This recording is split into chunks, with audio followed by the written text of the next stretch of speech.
Hi friends, welcome back to my channel. இன்னைக்கு நம்ம பார்க்க போகிற வீடியோன்னு பார்த்தீங்கன்னா, இந்த பாவங்களை சிவபெருமான் ஒருபோதும் மன்னிக்க மாட்டாராம்.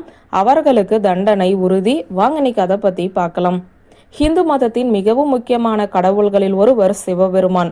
மற்ற கடவுள்களைப் போலவே அல்லாமல் சிவபெருமான் குறைந்தபட்ச வேண்டுதல் மற்றும் காணிக்கைகளிலேயே திருப்தி அடையக்கூடிய தெய்வமாக அறியப்படுகிறார். தினமும் சிவலிங்கத்திற்கு வெறும் தண்ணீரால் அபிஷேகம் செய்தால் அதுவே சிவபெருமானை மகிழ்விக்க போதுமானது. இந்து மதத்தில் சிவபெருமான் அழிக்கும் கடவுளாக அறியப்பட்டாலும் அவர் மிகவும் அன்பான கடவுள். அதனால்தான் அவர் போல்நாத் என்றும் அழைக்கப்படுகிறார். அதன் அர்த்தம் அப்பாவி தெய்வம் என்பதாகும். சிவபெருமான் அன்பான தெய்வமாக கருதப்பட்டாலும் சிவபெருமான் ஒருபோதும் மன்னிக்காத சில பாவங்கள் இருப்பதாகவும் நம்பப்படுகிறது. ஹிந்து மதம் சில பெரிய பாவங்களை பற்றி குறிப்பிடுகிறது. இந்த பாவங்கள் எண்ணங்கள், பேச்சு அல்லது செயலால் செய்யப்படலாம். இந்த பாவங்களை செய்தவர்களை ஒருபோதுமே சிவன் மன்னிக்க மாட்டாராம். அவர்களுக்கு கடுமையான தண்டனை கொடுப்பார். அவை என்னென்ன பாவங்கள் என்றுதான் இந்த வீடியோவில் பார்க்க போகிறோம். மற்றொருவரின் பணத்தை ஒருபோதும் தவறாக பயன்படுத்த முயற்சிக்க கூடாது. அதே போல ஒருவருக்கு நீங்கள் கடன்பட்ட பணத்தை திருப்பி செலுத்த மறக்காதீர்கள். ஒருவர் ஒருபோதும் மற்றொருவரின் செல்வத்தின் மீது ஆசைப்படக்கூடாது. இதன் விளைவாக சிவன் அதிருப்தி அடைகிறார் மற்றும் அவர்களை தண்டிப்பார். மற்றொருவரின் திருமண வாழ்க்கையை சீர்குலைக்க முயற்சிப்பதுமே சிவபெருமானால் பெரும் பாவமாக கருதப்படுகிறது.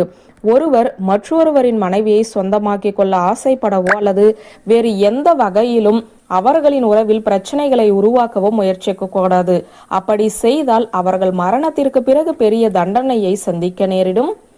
அடுத்ததாக, மற்றவர்களின் வெற்றியை தடுக்க நினைப்பதும் அதற்காக திட்டமிடுவதும் சிவபெருமானுக்கு பிடிக்காத செயல்களாகும். மற்றவர்களுக்கு எதிராக தீய திட்டங்களை தீட்டுபவர்களையோ அல்லது மற்றவர்களின் மகிழ்ச்சியை அழிக்க முயற்சிப்பவர்களையோ சிவபெருமான் ஒருபோதும் பாராட்டுவதில்லை. தன்னை போலவே அப்பாவி மக்களை சிவபெருமான் ஆசீர்வதிக்கிறார். சிலர் தீய செயல்களில் ஈடுபடுவது அல்லது சமூகத்தில் பதட்டத்தை உருவாக்குவது போன்றவற்றில் ஒரு குறிப்பிட்ட நாட்டத்தை கொண்டுள்ளனர். சிவபெருமான் இந்த சமூக விரோத சக்திகளை துளியுமே விரும்புவதில்லை. அடுத்ததாக, ஒரு பெண்ணை அவமதிப்பது லட்சுமி தேவியை அவமதிக்கும் செயலாகும். அதனால்தான் பெண்கள் மகிழ்ச்சி இல்லாத வீட்டை விட்டு லட்சுமி தேவி வெளியேறுகிறார். இது சிவபெருமானை கோபப்படுத்தும் செயலாகும். பெண்கள் மதிக்கப்படாத வீட்டில் எந்த கடவுளும் தங்க மாட்டார் என்றும் சாணக்கியர் கூறியுள்ளார். சிலர் அறியாமையால் பெண்கள் மீது மோசமான மற்றும் ஆரோக்கியமற்ற கருத்துக்களை தெரிவிக்கிறார்கள். இது அவர்களை அவமானப்படுத்துவது மட்டுமல்லாமல் சிவபெருமானை அதிருப்தி அடைய செய்கிறது. சமூகத்தில் மற்றொருவரின் கண்ணியத்தையும் மரியாதையையும் யாராவது கெடுக்க முயன்றால் அது சிவபெருமானை கோபப்படுத்தக்கூடும். ஒருவரை அவதூறு செய்ய முயற்சிப்பது பாவமாக அவர் கருதுகிறார். மற்றவர்களுக்கு எதிராக பொய்களை பயன்படுத்துவதும் வதந்திகளை பரப்புவதும் அவரது பார்வையில் தவறு. ஒருவரின் முதுகுக்கு பின்னால் பேசுவதும் இதில் அடங்கும். சிவபெருமான் அவரது பக்தர்கள் மது, போதைப் பொருள் போன்றவற்றிற்கு அடிமையாவதை பாவச் செயலாக கருதுகிறார். அது ஒருவரின் உடலை அழிக்கிறது.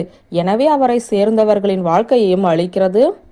வியூவர்ஸ், இந்த வீடியோ உங்களுக்கு பிடித்திருந்தால் லைக், கமெண்ட், ஷேர் பண்ணுங்க. நன்றி.